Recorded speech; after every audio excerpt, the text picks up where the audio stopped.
Rafale लड़ाकू विमानों ने पीओके की रेकी की है। यह बहुत बड़ी खबर है कि भारत के जो राफेल लड़ाकू विमान हैं उन्होंने कल रात पीओके की रेकी की है। पीओके के पास राफेल की उड़ान से पाकिस्तान सहमा हुआ है। 4 राफेल फाइटर जेट देखकर पाकिस्तान में हड़कंप मच गया। एलओसी पर रात में राफेल फाइटर जेट से पेट्रोलिंग की गई है और पीओके की रेकी। ये पाकिस्तान के चैनल्स खुद दावा कर रहे हैं कि पाकिस्तान के बॉर्डर के बिल्कुल करीब आकर राफेल ने पीओके की रेकी की है। और इसलिए बड़ा सवाल यह है कि क्या मिशन पीओके लॉन्च होने वाला है, जिसका बहुत लोग जिसकी चर्चा कर रहे थे। पाकिस्तान इस बात से भी घबराया हुआ है। पाकिस्तान से एक और बड़ी खबर, भारत के डर से पाकिस्तान ने सारा एयर स्पेस बंद कर दिया है। गिलगित स्कार्दू की सारी फ्लाइट पाकिस्तान ने रद्द कर दी है। पाकिस्तान के सभी बड़े एयरपोर्ट्स में हड़कंप मचा हुआ है। लाहौर एयरपोर्ट पर पाकिस्तान ने हाई अलर्ट जारी कर दिया है।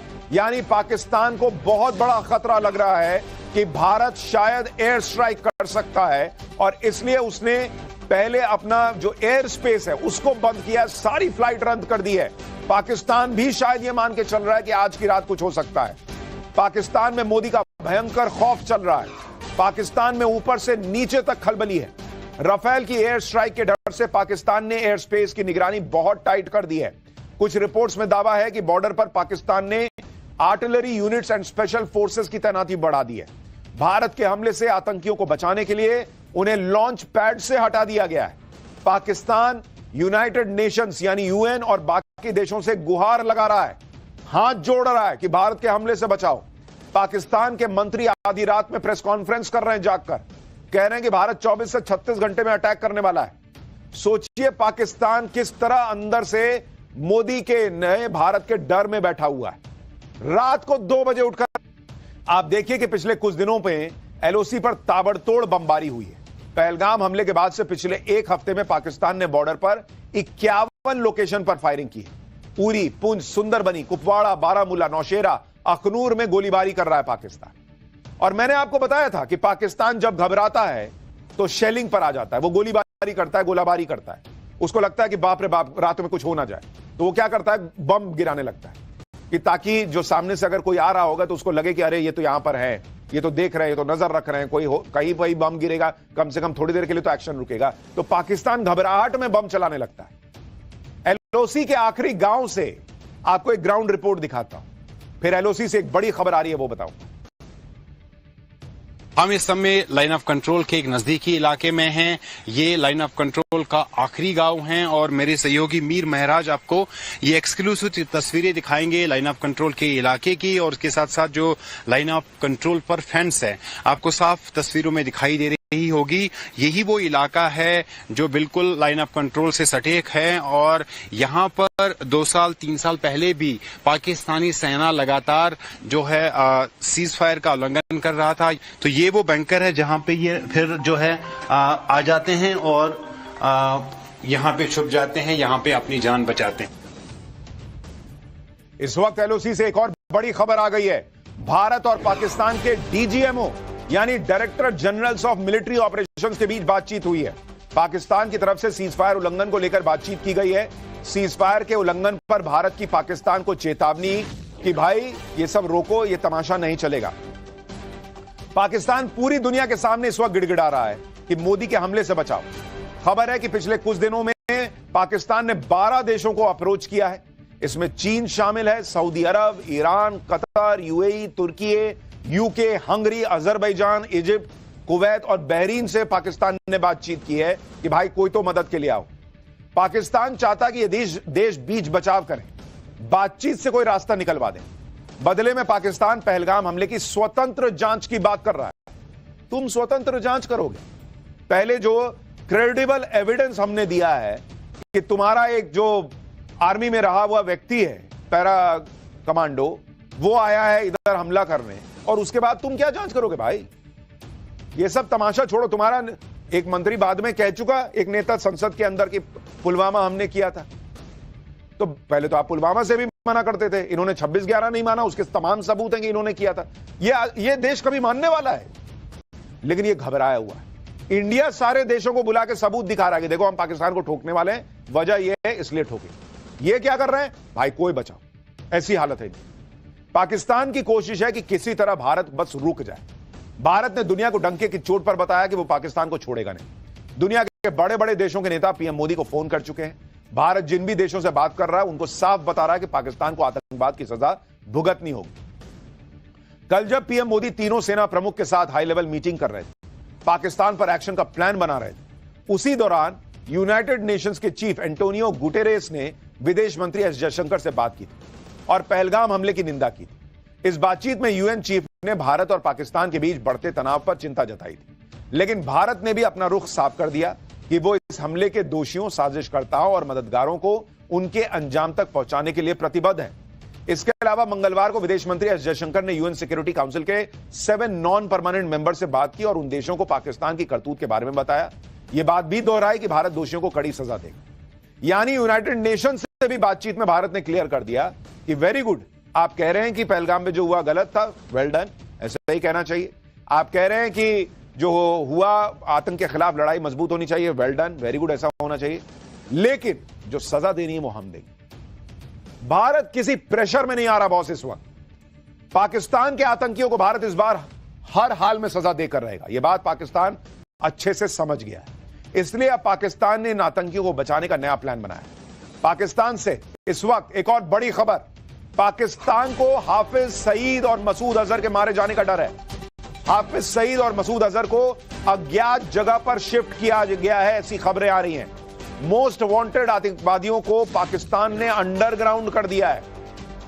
यानी आप सोचिए, जिस वक्त पाकिस्तान को चिंता होनी चाहिए कि भाई हम भारत को मतलब कैसे रोकें, उस वक्त भी वो आतंकियों को बचा रहा है। इतना बड़ा हमदर्द है वो आतंकियों। हाफिज सईद और मसूद अजहर को पाकिस्तान ने कहां शिफ्ट किया होगा, उनके संभावित ठिकाने क्या हैं, किन हथियारों से और कैसे भारत बिना बॉर्डर क्रॉस किए इन आतंकियों को टारगेट कर सकता है, इसकी डिटेल आपको आज आगे बताऊंगा अगले चैप्टर में। लेकिन हाफिज सईद जैसे जो आतंकवादी अंडरग्राउंड हो गए, वो पहले कहते थे कि मोदी पाकिस्तान का पानी बंद करेंगे तो मोदी की सांसें बंद कर दूंगा। लेकिन आज देखिए कि ये आतंकवादी अपनी सांसें बचाने के लिए भाग रहे हैं, अंडरग्राउंड हो रहे हैं, और मोदी ने पाकिस्तान का पानी बंद करके दिखा भी दिया। सैटेलाइट तस्वीरों से खुलासा हुआ है कि सिंधु जल समझौता रोकने के भारत के फैसले का क्या असर हुआ है। पाकिस्तान की तरफ बहने वाला पानी रुक चुका है। ये दो सैटेलाइट इमेजेस आप देखिए। इसमें एक तस्वीर 26 अप्रैल की है, जिसमें सियालकोट के पास चिनाब नदी में पानी दिख रहा है। देखिए 26 तारीख की तस्वीर, वहां आपको नीचे जो काला काला हिस्सा दिख रहा है वो पानी का हिस्सा दिख रहा है। और दूसरी तस्वीर 29 अप्रैल की है, जिसमें चिनाब नदी सूखी हुई दिख रही है। इन तस्वीरों से पता चलता है कि पाकिस्तान पर भारत ने जो वाटर स्ट्राइक की, उसने अपना असर दिखाना शुरू कर दिया है। और यही बात हमने कही थी कि यहां कुछ लोग मोदी विरोध में कह रहे हैं कि इससे क्या ही हो जाएगा, अभी तो डैम नहीं बने, ये नहीं। अरे भाई, पहली बात तो ये बताओ कि जब तक सिंधु समझौता स्थगित नहीं करोगे, डैम बनाओगे कैसे? कैसे बनाओगे? रातों रात उठोगे और कहोगे कि नहीं, अब से कल से एक बूंद पानी नहीं जाएगा। किसी दिन तो बनाना पड़ेगा, और बनाने में 2 साल लगे, 1 साल लगे, 4 साल लगे। उसके लिए सिंधु समझौता रद्द करोगे तभी तो, नहीं तो एक ही ट्रक होके पाकिस्तान दौड़ा जाता था वर्ल्ड बैंक के पास कि देखिए देखिए क्या कर रहे हैं, रोकिए इनको। तो वो भी भविष्य में करना है तो कभी तो शुरू करना पड़ेगा। तो पहली बात तो वो, और दूसरा हमने आपको कहा था कि पानी रोको छोड़ो, रोको छोड़ो, पानी कितना आ रहा है इसका इंफॉर्मेशन मत दो। इसी में पाकिस्तान अलबला जाएगा। वही संजय राउत को सुनिए जरा, कैसी कैसी बातें कर रहे हैं, फिर आपको बताता हूं कि ओवैसी ने कैसे जवाब दिया है।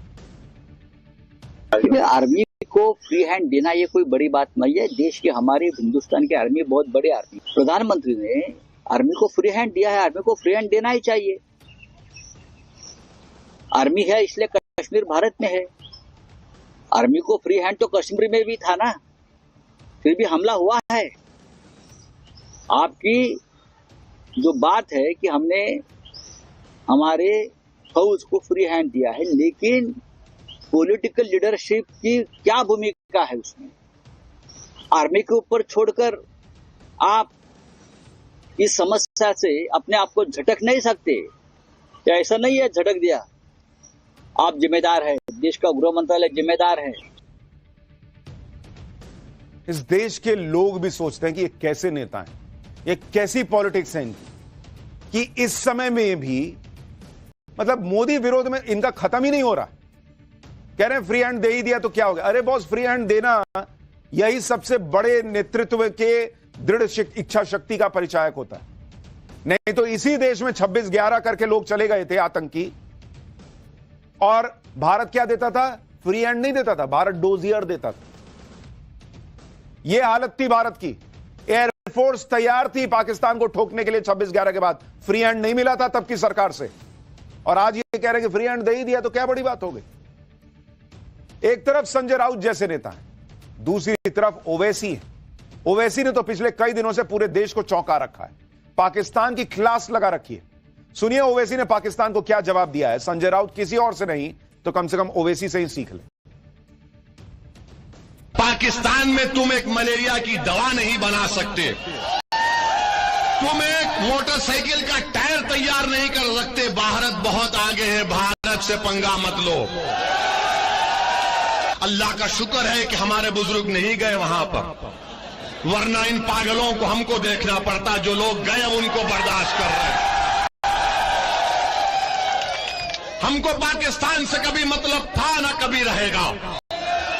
अरे ये तुमको शर्म नहीं है कि तुम्हारे मुल्क को चीन के पास गिरवी कर दी हो और तुम इस्लाम की बात करते हो?